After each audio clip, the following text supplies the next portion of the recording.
Hemos dicho que las prácticas sociales que integran el programa de estudios o que se toman como base para integrar los contenidos de los nuevos programas de estudio son una serie de interacciones que uno tiene con el lenguaje dentro y fuera de la escuela.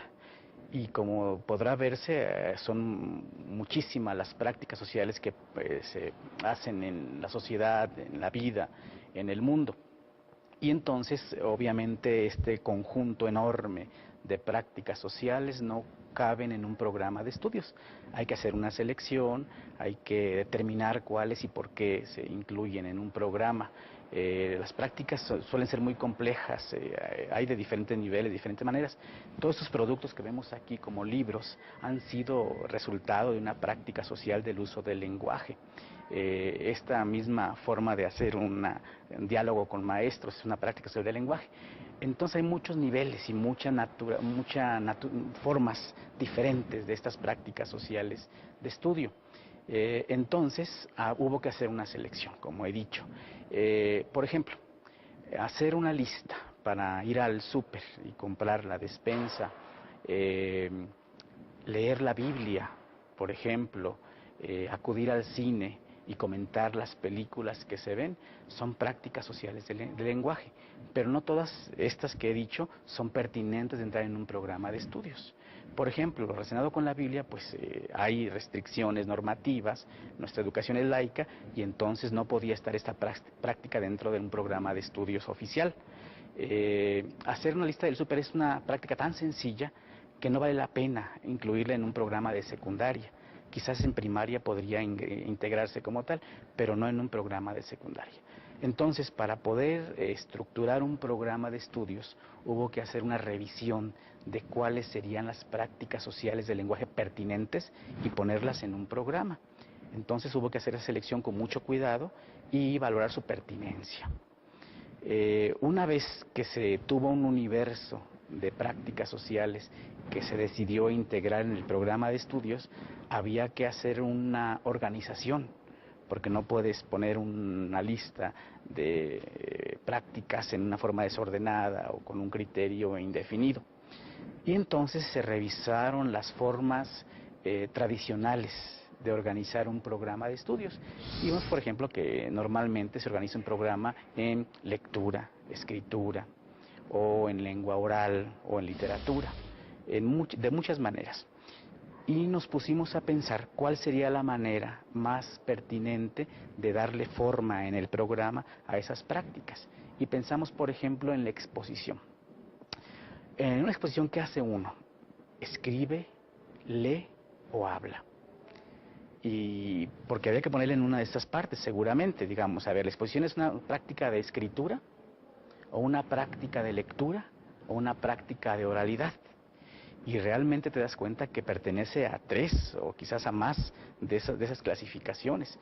Porque en una exposición, uno antes de hacerla escribe, obviamente se averigua cosas y lees, y cuando llega el momento de exponer lo que vas a decir, bueno, pues usas uso de la palabra hablada.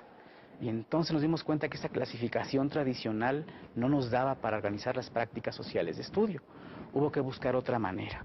Por eso los maestros no van a encontrar que este programa se divida en esas clasificaciones tradicionales, porque rompería el sentido de las prácticas.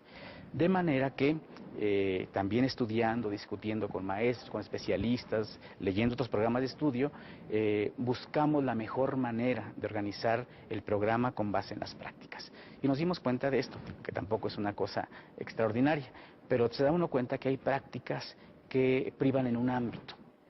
Uno claramente ve que la poesía, leer poesía y escribir poesía, leer y escribir cuento, leer novela y escribir novela, obra de teatro, pertenecen claramente a un ámbito. O sea, nadie puede negar que es el ámbito de la literatura. Y dijimos, aquí está claro que estas prácticas relacionadas con este tipo de texto pertenecen a la literatura.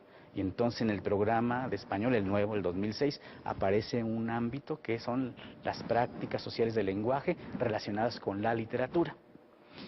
Y había otras prácticas, por ejemplo, el tomar notas para estudiar algo, investigar, debatir en una mesa redonda, participar buscando información para una investigación, tienen que ver con prácticas relacionadas con el estudio. Y entonces determinamos que había que concentrar en un ámbito las prácticas relacionadas con estudiar, con aprender, con conocer, lo que hacemos casi siempre en la escuela. Entonces hay un ámbito al que le llamamos el ámbito de estudio, que agrupa las prácticas relacionadas con aprender o aprender a aprender. Y finalmente hay una práctica que tiene que ver con relacionarse con otros para asuntos de ciudadanía. Me refiero a, por ejemplo, leer y hacer valer y hablar sobre documentos legales y administrativos. Leer el periódico críticamente, comentar las noticias, ver si una noticia te dice, tiene alguna tendencia, hablar sobre la diversidad lingüística y debatir sobre la discriminación que esa diversidad a veces provoca, son prácticas relacionadas con otro ámbito, a un ámbito que le llamamos participación ciudadana, porque sabemos que tiene que ver con una formación que el individuo lleva a formarle como un ciudadano de un grupo grande, un país.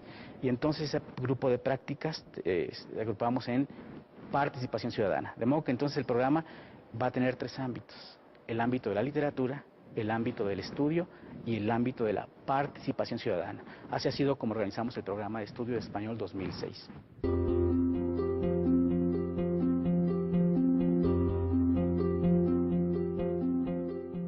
El hecho de que se transforme el objeto de conocimiento, el objeto de enseñanza de los nuevos programas de estudio, evidentemente implica que la práctica de los maestros dentro del salón de clase cambie. Si antes considerábamos que lo importante era enseñar historia de la literatura o estudiar las partes gramaticales, o la gramática, perdón, de nuestro español, pues bueno, era un conocimiento más bien enciclopédico y se requería un maestro conocedor que diera una cátedra sobre estos aspectos del lenguaje. Pero si ahora lo que se quiere es que, o si se asume que practicando el lenguaje, usando el lenguaje de la misma forma como lo usamos en la vida real, se aprende, entonces lo que debe ocurrir en el salón de clases es que los muchachos pasen a ser protagonistas, a ser usuarios de la lengua y que practiquen el lenguaje de la misma forma, de lo más posiblemente parecido a como lo hacemos en la vida real. Y entonces el papel del maestro obviamente va a cambiar.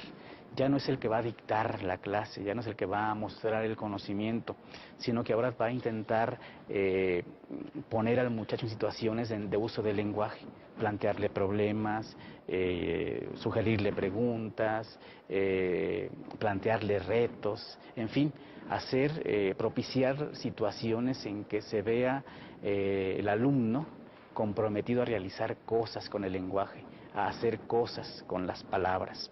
Y entonces, bueno, una forma que sugerimos para que esto ocurra sin que se fragmente el lenguaje como se hacía anteriormente es elaborar proyectos didácticos.